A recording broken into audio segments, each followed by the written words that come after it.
Hello and welcome to Awakened with Lea, the next chapter. I'm your host, Lea, and this show is about bringing to the forefront diverse guests who have experienced adversity and major or minor transitions in life so that we can provide our viewers with courage, confidence, and tangible tools to navigate any challenge in life with the lived experience and wisdom of our guests.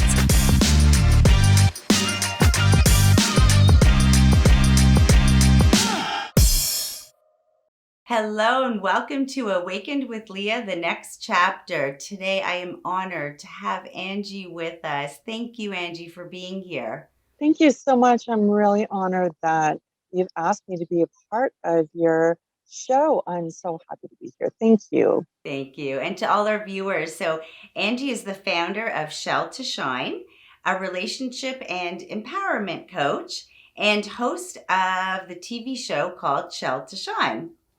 Yes, that in a nutshell is me, although it is far more extensive than a small little nutshell. It is so, I feel so blessed to have gone down this road and see the transformation that I've seen in women that I have as clients and throughout the TV show as well. So it's truly a blessing. I love it.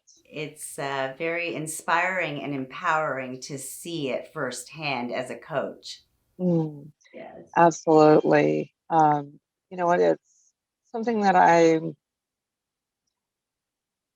think 2 decades, 3 decades ago, I may not have ever thought that this would be where I would be at, but I wouldn't take it away for anything. It warms my heart and it really makes me feel like I'm giving back to the world. Like when I went, well, I'm sure we'll go into some of this. So it's just a transformation to be able to see that is amazing. I truly do feel blessed to be in it. So, as you mentioned, decades ago, you're not sure if you would be saying this. Can you share some of adversity or challenges that you've experienced in life that really shaped who you are today?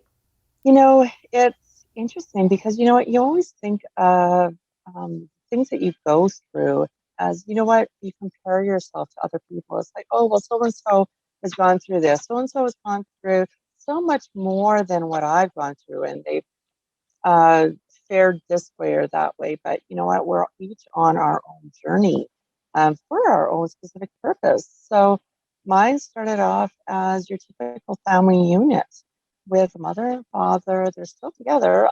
Sometimes I wonder how, but that they haven't killed each other. But they um, they had 4 children, and our world kind of got rocked when their daughter and our sister. I'm the oldest of what was 4 children, and when I was 17, my next younger sister, who was 15, was involved in a very horrible car crash.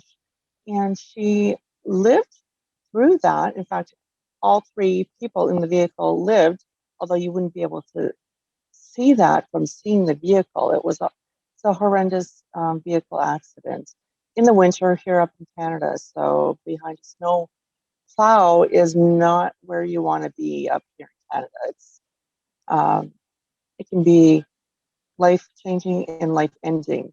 So she lived for just over a month after that, but ended up passing away because she had endured multiple brain aneurysms.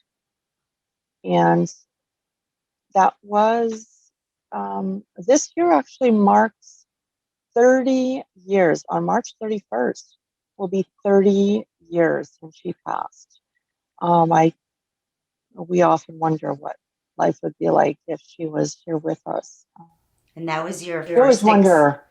Yeah, absolutely. And I mean, I can't imagine how hard that must have been. And was that your first experience with a loss? You know, I'd experienced loss before, but with a grand. with uh, extended relatives where it wasn't, I mean, yes, those experiences hurt, but it wasn't something that you had your life revolve around. My sister and I were very close. We were 15 months apart, and it was everything that we did everything together. Yeah, we fought like cats and dogs sometimes. We had, I mean, what sibling doesn't, right? But and now going through life, I can't imagine what that would have done to folks. How that would have. Um, we talk about it now, but like I said, that was the beginning of some very hard times. We didn't talk about it. I became the mediator of the family. A couple of my other siblings turned to other distractions such as partying, drugs, alcohol, that type of thing, where they were masking their true pain. Their true pain was so obscure that they couldn't handle that. Each one had their own coping mechanism at the time, and you were all very so young.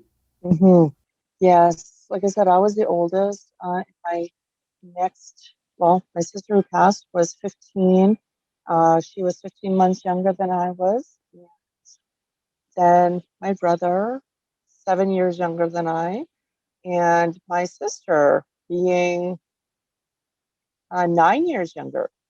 So very young. Yeah, we all had a very, very hard time. So it really did. It changed. When trauma happens like that, it changes who you are as a person.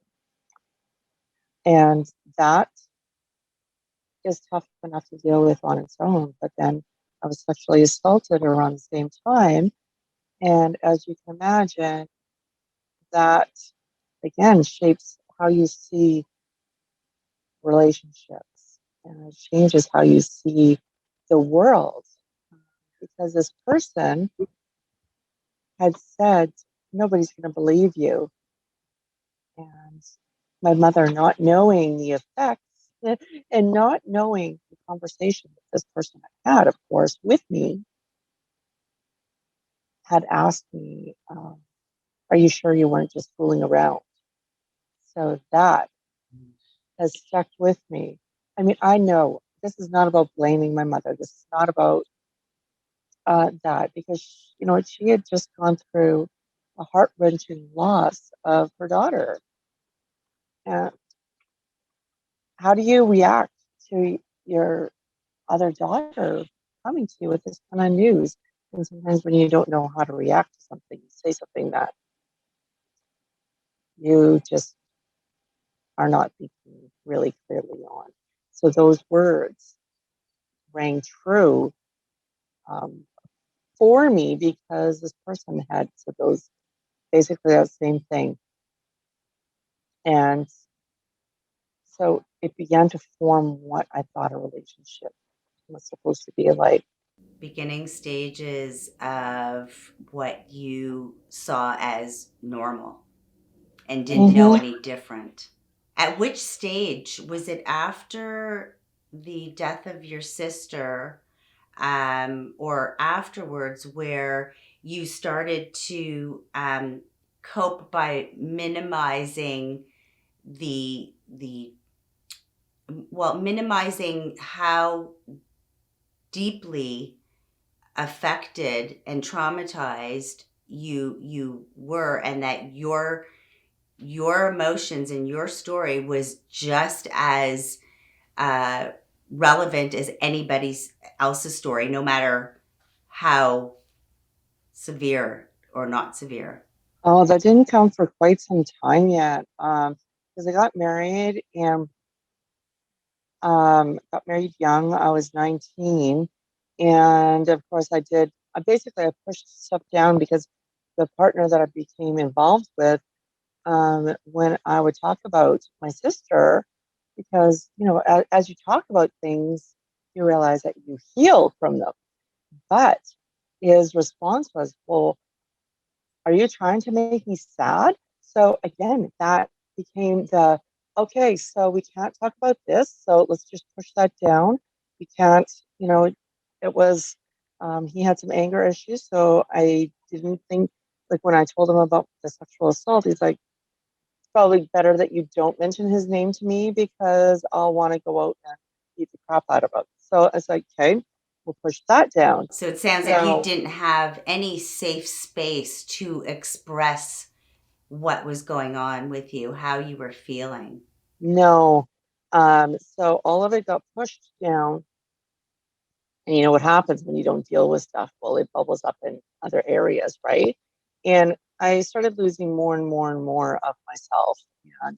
And fast forward, I mean, I had 3 children, probably about 5 years in, I knew that the marriage was shaky. I knew it was on shaky ground.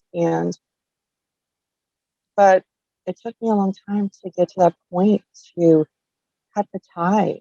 And I would have to say that looking back now, I see that I was self sabotaging the relationship because I felt like divorce was imminent. So that would be the first words out of my mouth if there was an argument. Oh my goodness, you want to divorce me? Because in my mind, when things got tough, they ended. So that I think came from losing my sister because when there was abandonment, while it wasn't in the form of somebody leaving in a relationship, uh, it was still the end of somebody very close to me. So A deep rooted fear of losing people close to you. absolutely, for sure. So once deciding on divorce, and I have to say that that decision, by the point of that, I was so numb. I was so numb from everything because not dealing with things that I just desensitized myself, disassociated, and just shut that part of my heart off. Um, I say that, but yet it would take just the drop of a hat, the drop of a pin, and I would start to bawl. So I didn't know how else to deal with anything, so I just cry. And my husband would ask me, what's the problem? What's the matter?" "I don't know. I just cry. I'm just like this ball of mess." And so of course that didn't help. And It almost sounds like a survival method to so disconnecting so that you can survive in a relationship that you knew was shaky. It wasn't what, where you needed to be. So you did what right, you needed to do to survive any circumstance that you were in. yeah, and that's exactly true. You take on a fight, flight, appease, Yeah. leave or appease. It was so much. It was just so much that I was taking on. But when I finally decided to leave, I was in a depressive state. I wanted to just disappear. So I left my children with their father because they had the support. That was about the clearest thing that I knew at that point. Was this is They will be better off with their father at this point. Um, you know what? There's so many things I could have done better, could have done differently, but you do the best that you can at the time. Um, and it wasn't until I would say after, because I went into another relationship after that, and we were together for about 6 years. That one taught me about, believing in myself because we lived more in those 6 years than most people do in a lifetime. So let me ask you, what beliefs did you need to shift in order to take the action to leave your marriage and step into the new relationship? With leaving my marriage, I've got to say that I was broken. I was broken. Um, but something switched because I often relate that experience to feeling like I was in the middle of the ocean and feeling like there's cinder blocks on my ankles in the middle of the ocean, with waves just coming and coming and coming. And you don't see a rescue boat anywhere around you. You don't see that there's a lifeline. There's no beacon of light. And I suddenly just, it's like a light bulb switch turned on. And it's like, this is your life. This is your life from this moment forward, unless you choose to do something about it. So that was kind of my aha moment. I don't know who turned the switch. I don't know. There wasn't a particular moment, I don't believe. I know that I was starting to leave inside my mind before our last child was born. That was at about year 9. But then I got pregnant and was like, oh, crap. Like, oh my God, this is not part of the plan. But she turned out to be a very vital part of the plan because I now refer to her as my miracle baby.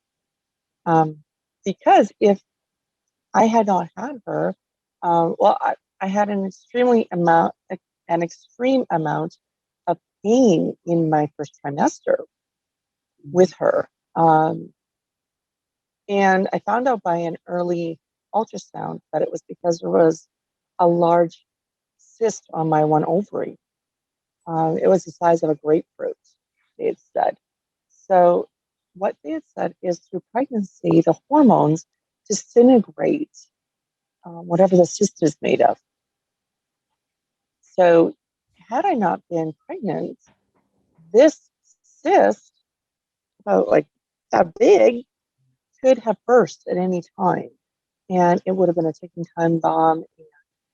We don't know. We could play the what if game, but the result is that the pregnancy disintegrated that cyst. And um, I still have other cysts in my body, but it's not to that length, and it's not in a space where it could rupture and cause potential irreparable damage.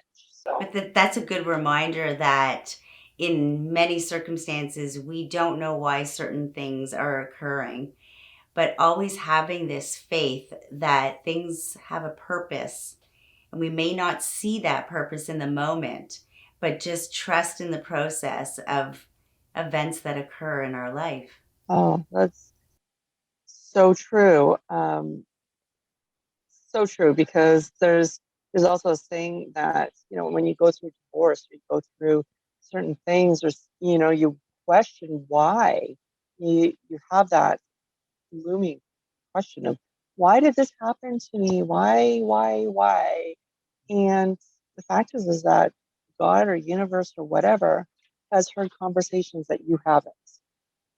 So there's this pathway. And while you feel like your life should have been in a very different way and had a different ending, the fact is you're not being punished, you're being rescued. You're being rescued and moving towards a better future. That is So such a powerful message. And it's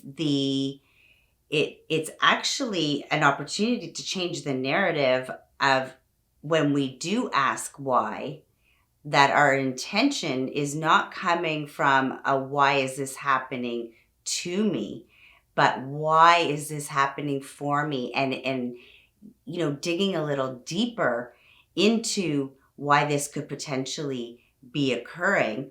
And we change the narrative from a negative to a positive, and we actually shift our energy from the being a victim to our circumstances to curiosity. mm-hmm. Yeah. the the fear that I was feeling in my marriage about staying because that's what you're supposed to do. You're supposed to, like, all these supposed scenarios that go through your mind. The fear of staying was greater than the unknown, that fear of the unknown. Um, And I find that when the pain gets stronger than the fear, that it is actually a gift where it allows us to take that first step forward into living life aligned with our values and not what society expects of us. To be happy, you need to be in a relationship or whatever it is that society labels, what happiness is. mhm, absolutely. And that's so true because in the relationship after divorcing, as I said, we lived more in those 6 years than most people do in a lifetime. So much. He was one of those individuals that, you couldn't go into a room that he was in and not know that he was there. He would just have that big, boisterous personality. And it's past 10 years now, but he's passed away. And again, I was at this point, I was at this crossroads, like, what is going on? Like, you know what? But if it was this experience that to he taught me to dream, taught me that I could dream, and that there's so much in the world to experience.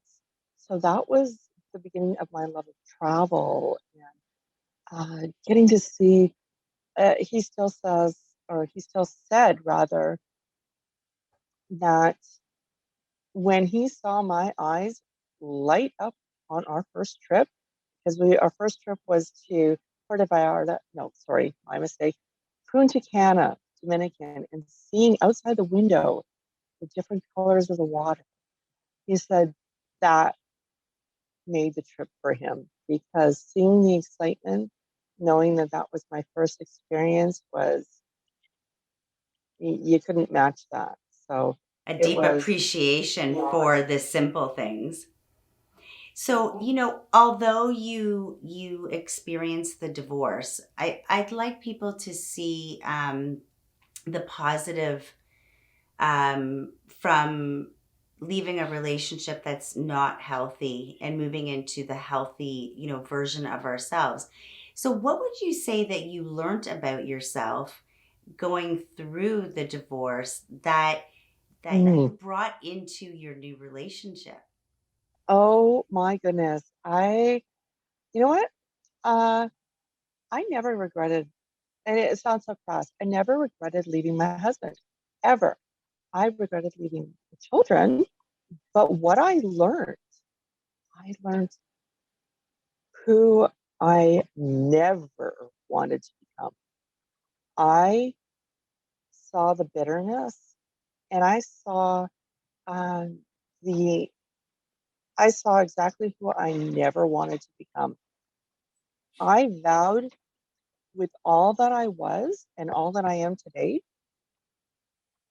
that I will never become that bitter person and I will never lose my heart. It doesn't matter if I experience whatever in my life, I'm not going to close off my heart. Um, that it's just something so ingrained in me. I'm not losing my experience to love. I will wear my heart on my shoulder. Yes, it means that I have the potential to get hurt, but I've always remembered the saying, it is better to have loved and lost than to have never loved.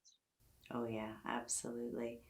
And it's also a great message that um, we from adversity, we actually get to know ourselves a little better and which way we want to follow, which path we would like to go. And unfortunately or fortunately, we need to experience some uncomfortableness or certain circumstances to get to know ourselves and what we like and what we don't like. And that helps us towards the path of who we want to be. Hmm. Yeah. It's exactly true. And pain is where we don't wish this on anybody. It's not that we want people to go through pain. We don't want ourselves to go through pain, and we're wired to avoid it and almost at any cost. And that's why it makes it difficult for people to sit in that feeling of uncomfortableness or that feeling of pain because we our body and our DNA is wired to avoid it. But that's where we learn. We learn and we grow. People come together in trials and adversity, and that's we get to see. Yeah, sometimes people turn sour, but I think a lot of times, and especially recently too, we've seen a lot of good come out of some pretty horrible situations. And it's like you said that nobody sets out to do harm or to cause pain, and everybody, based on all of their influences and their past experiences, are doing the best that they can in the moment. It might not suit us, but we have a choice, and a lot of times we don't see that we don't have a choice. So it's opening up, the floor to say we actually do have a choice, and we do not need to fill someone else's cup, but having some compassion that, others are coming from all that they know. And again, it's bringing it to more of a positive take in order for us to be the best version that we can be and learn from our experiences and grow from them. Absolutely, it can be empowering in that when you've gone through that and knowing, wow, I've seen where I've been. I know that I don't want to go back there, but I know that I got through it and I know that I'm better because as you said, we have a choice. We can we can become bitter by our circumstances, or we can become better. And it's our choice every single day what we choose to take in and settle in our soul. Yes, and it's acknowledging, that if we look at what we have, with the best of our knowledge and our whatever's in our toolkit, when we look at what we've done in order to bring us to where we are today, and acknowledge that there's resiliency there, there is strength there, and we start to look at not just the stories we've been telling ourselves, which helps lead us more into acceptance of ourselves and others. Mhm. Yeah. And uh, it's a powerful feeling and when you, as a coach, get to see that transformation, you know yourself where you've come. And that's where I decided because I saw that there was a hole. There was a hole for me when I was going through that pain, both from death and from coming on the other side of a marriage that was toxic. I can compare the losses Yeah. And and sorry. and Yeah. knowing that what I've been through, but knowing that there was something missing in that healing process, and knowing that I had the relatability for somebody else going through that. Absolutely. Um, Always wanting others to feel welcome. And I think right from when my sister passed away, becoming the mediator, Hmm. that filtered throughout my life and trying to calm a situation. I've gathered that in my toolkit, knowing how I don't want to be treated, bringing that into the toolkit as well. All of these things. But it wasn't until I saw and I went to a Fearless Women's Summit where I saw the importance of sharing your story. It was strictly for women, and knowing the power that when somebody else shares their story, it allows you it allows you to put on some different colored glasses, that no longer is your story unworthy of being told. If so and so could get up and talk about their experience, if this person could, I can see myself in different areas of their story. Well, I wonder who would relate to my story. And the more you share it, the more you see that people can resonate with where you've come from to where you are now. Yeah, and it really helps to get the message out that you are not alone. And the more we share, people can see that they really are not alone. And it's understandable for our whole lives. Most of us, we have been taught not to show emotion, so it makes sense that it will take time till we're comfortable, when all of a sudden, especially coaches are saying lean into those emotions, because that's how we have the breakthroughs, when we lean into those emotions and own all those parts of us, everything we feel, everything we think. It's the first step in breaking through all the stories that we've told ourselves from all the influences that created the beliefs in the first place. Absolutely. And all those stories, they've formed our reality, they've formed our truth. And our own truth comes from all those stories. So we need to recreate a story. We need to recreate the truth that is within us. And that takes time. It takes small steps. We need to give ourselves grace that we did things with the best of our knowledge at a certain time. And when we know better, we do better. And we take all of those things to build a better self going forward.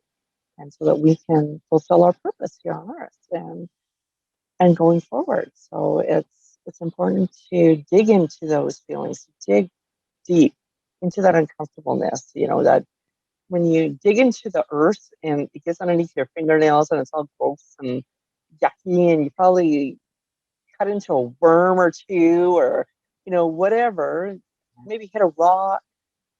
But it's all of those things that when you get to the root, that's where the solid is. Like that's where you learn, that's where the most nutrients are. And that's your period of growth.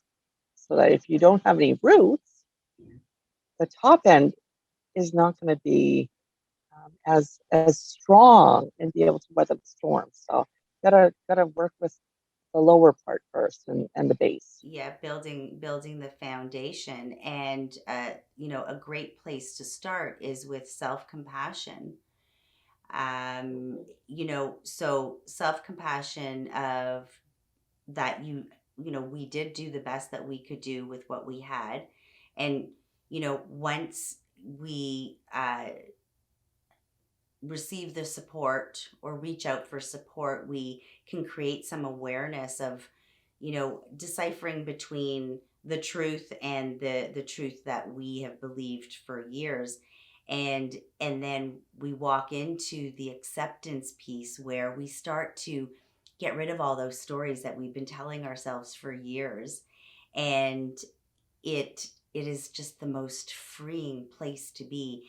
And then whatever action we take is coming from that place, and not just, we become aware of our thinking and we take action, and it's short term, it's not long term sustainable change, because we still haven't gotten rid of those stories we've been telling ourselves for years. And that's the acceptance piece. And it's just magical. It really is. One of the key things for me was forgiveness, and not only just of my ex-partner, but for myself.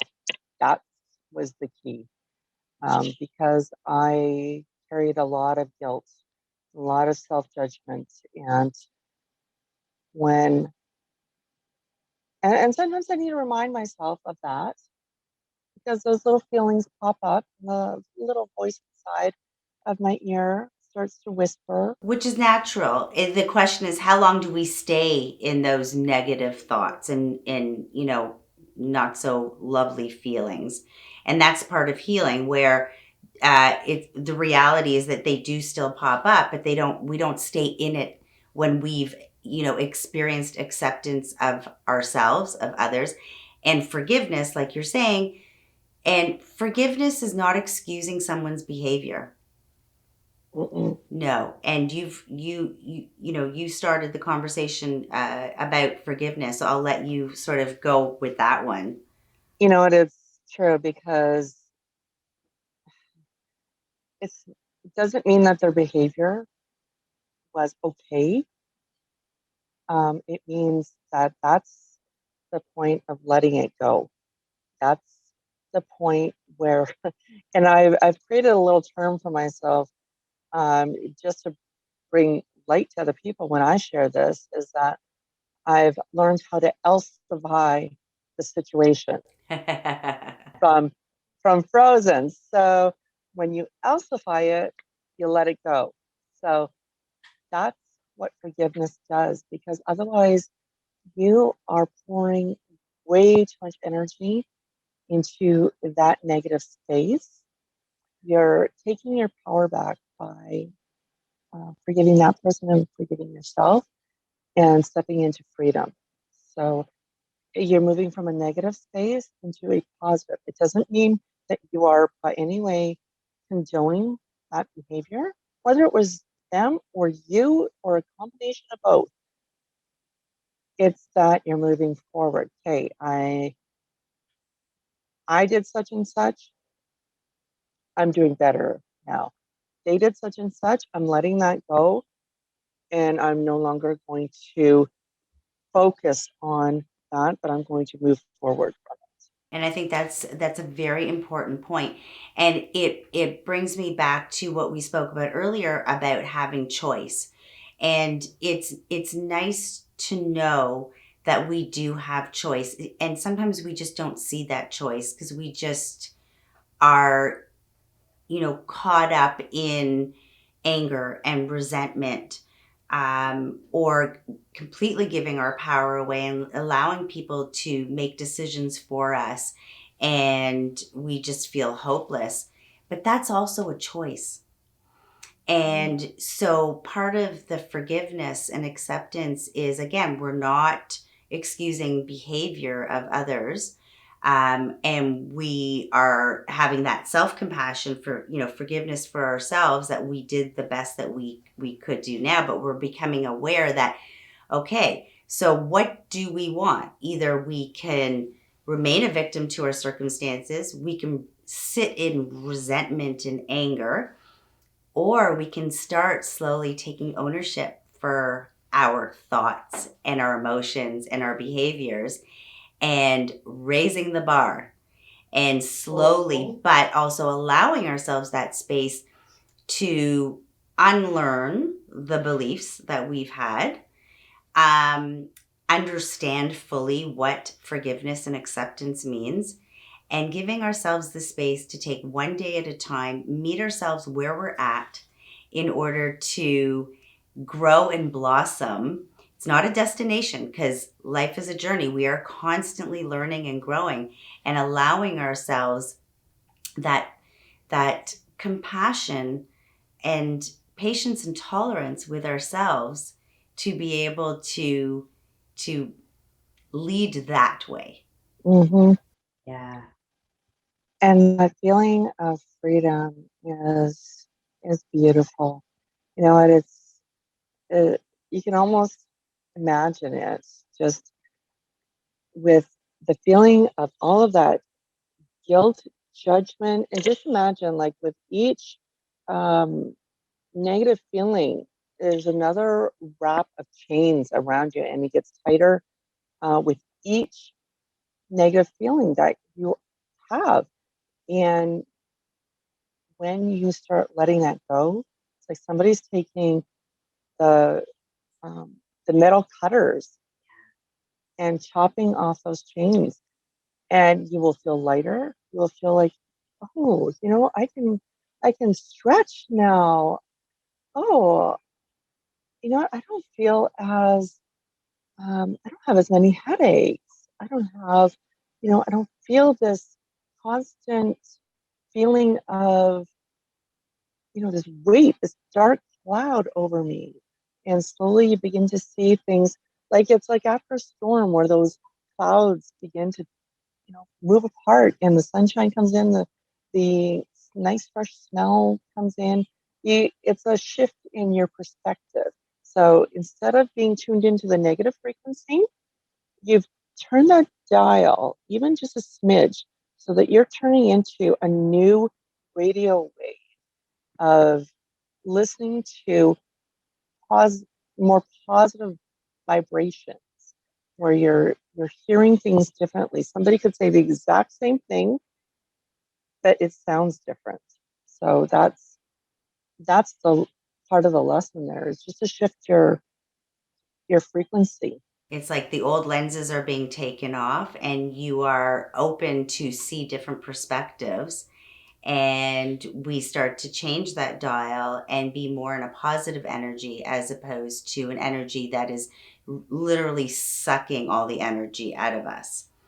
And I love your point about with each, feeling, whether it's guilt or shame, with each one, it's not just that. There's a lot of heavy chains attached to it. And that's a very important point because yes, it sucks the energy out of us mentally, physically, emotionally, spiritually. And then we're sort of like, okay, now what?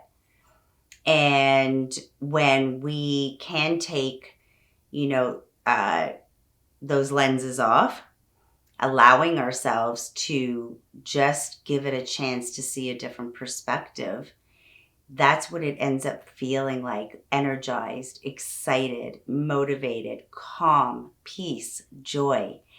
And it's possible. That's the phenomenal thing.